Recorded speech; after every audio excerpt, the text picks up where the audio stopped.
Assalamualaikum warahmatullahi wabarakatuh. Baik, di sini kami akan menjelaskan materi akuntansi sektor publik dengan judul jenis-jenis anggaran sektor publik. Sebelumnya kami akan memperkenalkan terlebih dahulu. Saya Anes Febiolanda sebagai moderator dan ada rekan-rekan saya yaitu Amelia Imelda Irmahani, Dewinta Agustin, Vivi Marlihendi Marlina, dan Syaharani. Baik, sebelumnya yang pertama akan dijelaskan oleh rekan saya. Jenis-jenis anggaran sektor publik, perkembangan anggaran sektor publik. Sistem anggaran sektor publik dalam perkembangannya telah menjadi instrumen kebijakan multifungsi yang digunakan sebagai alat untuk mencapai tujuan organisasi. Terdapat dua pendekatan utama dalam perencanaan dan penyusunan anggaran sektor publik, yaitu anggaran tradisional atau anggaran konvensional dan pendekatan baru atau New Public Management.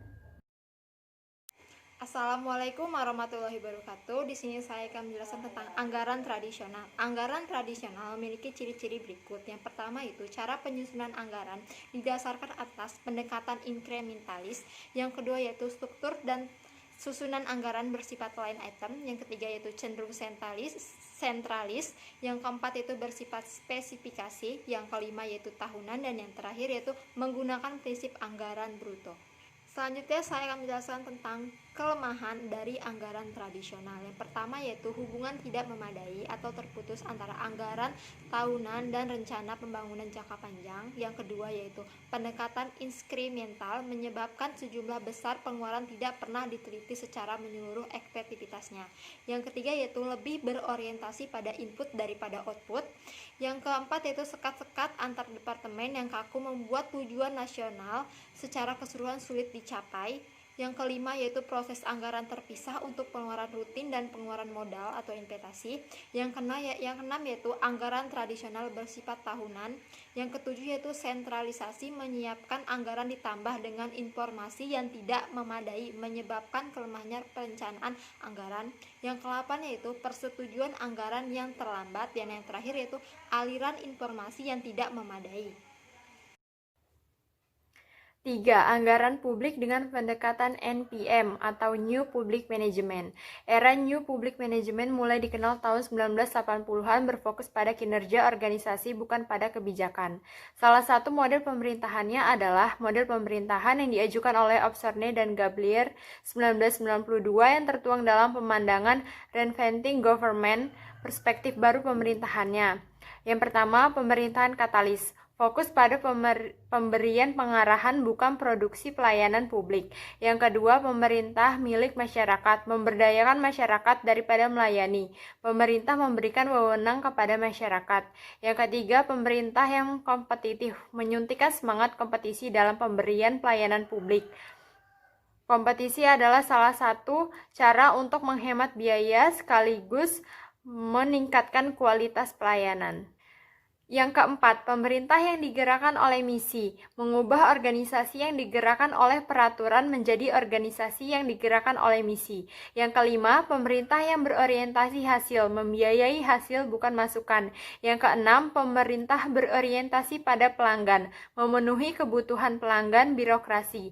Yang ketujuh, pemerintah wirausaha, mampu menciptakan pendapatan dan tidak sekedar membelanjakan. Yang kedelapan, pemerintah antisipasi, berupaya mencegah daripada mengobati. Yang kesembilan, pemerintah desentralisasi, dari hierarki menuju partisipasi dan tim kerja. Yang terakhir atau yang ke-10 yaitu pemerintah berorientasi pada mekanisme pasar, mengadakan perubahan dengan mekanisme pasar atau sistem insentif dan bukan dengan mekanisasi administratif, sistem prosedur dan pemaksaan. Baiklah, saya akan menjelaskan perubahan pendekatan anggaran. Era New Public Management mendorong usaha untuk mengembangkan pendekatan yang sistematis dalam perencanaan anggaran sektor publik. Karakteristik pendekatan baru ada 8. Yang pertama, komprehensif. Yang kedua, terintegrasi dan lintas departemen. Yang ketiga, proses pengambilan keputusan rasional. Yang keempat, berjangka panjang. Yang kelima, spesifikasi tujuan dan perankingan prioritas. Yang keenam, analisis total cost dan benefit. Yang ketujuh, berorientasi input, output, dan outcome. Dan yang ke-8 adanya pengawasan kinerja. Selanjutnya, anggaran kinerja. Anggaran dengan pendekatan kinerja menekankan konsep value for money untuk pengawasan atas kinerja output, dominasi pemerintah, dan diawasi dan dikendalikan melalui internal cost awareness, audit keuangan dan audit kinerja, serta evaluasi kinerja eksternal. Sistem anggaran kinerja merupakan sistem yang mencakup penyusunan program dan tolak ukur kinerja sebagai instrumen untuk mencapai tujuan dan sasaran. Selanjutnya akan dijelaskan oleh rekan saya. Di sini saya akan menjelaskan tentang Zero Based Budgeting atau ZBB. ZBB tidak berpatokan pada anggaran, lalu untuk menyusun anggaran saat tahun ini, penentuan anggaran didasarkan pada kebutuhan saat ini. Proses implementasi ZBB yang pertama yaitu identifikasi unit-unit keputusan. Pusat pertanggungjawaban merupakan unit pembentuk keputusan atau decision unit yang salah satu fungsinya adalah untuk menyiapkan anggaran. ZBB merupakan sistem anggaran yang berbasis pusat pertanggungjawaban sebagai dasar perencanaan dan pengendalian anggaran. Setelah dilakukan identifikasi, tahap berikutnya adalah menyiapkan dokumen yang berisi tujuan, unit keputusan, dan tindakan yang tepat dilakukan untuk mencapai tujuan tersebut. Yang kedua, penentuan paket-paket keputusan. Paket keputusan merupakan gambaran komprehensif mengenai bagian dari aktivitas organisasi atau fungsi yang dapat dievaluasi secara individual. Paket ini dimaksudkan untuk mengidentifikasi berbagai alternatif kegiatan unit melaksanakan fungsi unit keputusan dan untuk menentukan perbedaan level usaha pada tiap-tiap alternatif. Ada 2 paket keputusan. Yang pertama, paket keputusan mutually eksklusif. Paket-paket keputusan yang memiliki fungsi yang sama. Apabila dipilih salah satu kegiatan, maka konsekuensinya adalah menolak semua alternatif lain. Yang kedua, paket keputusan instrumental. Merefleksikan tingkat usaha yang berbeda, diartikan dengan biaya dalam melaksanakan aktivitas tertentu. Lalu implementasi ZBB yang ketiga adalah meranking dan mengevaluasi paket keputusan. Tahap ini merupakan jembatan untuk menuju proses alokasi sumber daya di antara berbagai kegiatan yang beberapa di antaranya sudah ada dan lainnya baru sama sekali. Selanjutnya saya akan menjelaskan keunggulan JBB dan kelemahan JBB. Yang pertama, keunggulan JBB. Jika JBB dilaksanakan dengan baik, maka dapat menghasilkan alokasi sumber daya secara lebih efisien. 2. JBB berfokus pada value for money. Ketiga, memudahkan untuk mengidentifikasi terjadinya inefisiensi dan ketidakefektifan biaya. Keempat, meningkatkan pengetahuan dan memotivasi staf dan manajer. Kelima, meningkatkan partisipasi manajemen level bawah dalam proses penyusunan anggaran.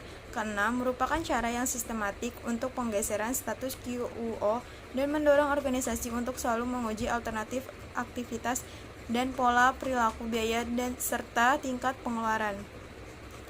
Kedua, kelemahan JBB. Pertama, prosesnya memakan waktu lama, terlalu teoritis dan tidak praktis, membutuhkan biaya yang besar, menghasilkan kertas kinerja yang menumpuk karena pembuatan paket keputusan. Kedua, JBB cenderung memakan manfaat jangka pendek. Ketiga, implementasi JBB membutuhkan teknologi yang maju. Keempat, masalah besar yang dihadapi JBB adalah pada proses meranking dan mereview paket keputusan. Kelima, untuk melakukan perankingan ke paket keputusan dibutuhkan staf yang memiliki keahlian yang memungkinkan tidak dimiliki organisasi. Keenam, memungkinkan munculnya kesan yang keliru bahwa semua paket keputusan harus masuk dalam anggaran. Yang ketujuh, implementasi JBB menimbulkan masalah keperilakuan dalam organisasi. Sekian presentasi dari saya, terima kasih.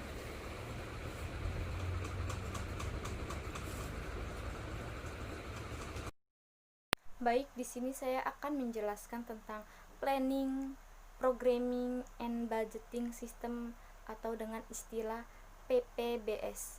PPBS merupakan teknik penganggaran yang berorientasi pada output dan tujuan.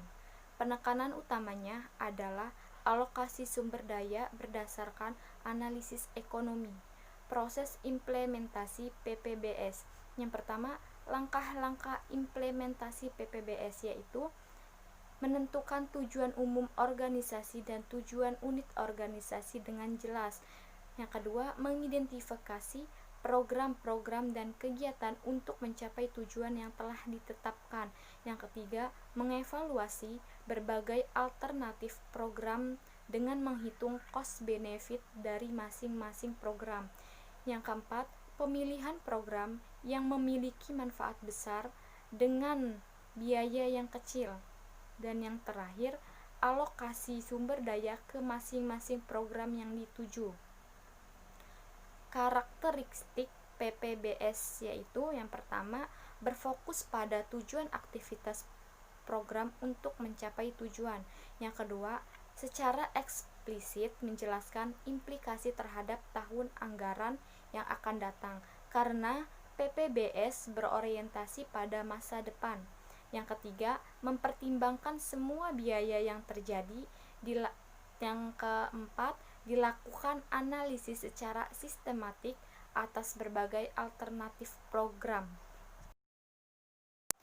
Kelebihan PPBS adalah yang pertama, memudahkan dalam pendelegasian tanggung jawab dari manajemen puncak ke manajemen menengah.